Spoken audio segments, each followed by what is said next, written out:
টেকসই বাংলাদেশ বিনির্মাণে মালিক শ্রমিকের সম্পর্ক উন্নয়নের তাগিদ দিয়েছেন জামায়াতে ইসলামীর আমির ডাক্তার শফিকুর রহমান।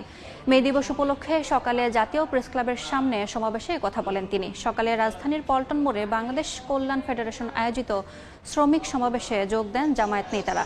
সমাবেশে রাজধানীর বিভিন্ন এলাকার হাজারো শ্রমিক জড়ো হন। সমাবেশে জামায়াত আমির বলেন, বাংলাদেশের ৭০% মানুষ শ্রমজীবী।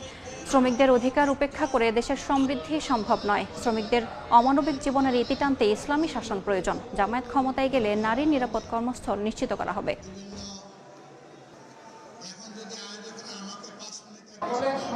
সহযোগিতায়, পারস্পরিক বোঝাপড়ায়, সম্মান এবং ভালোবাসার ভিত্তিতে আমরা একটা টেকসই সমাজ গড়ব।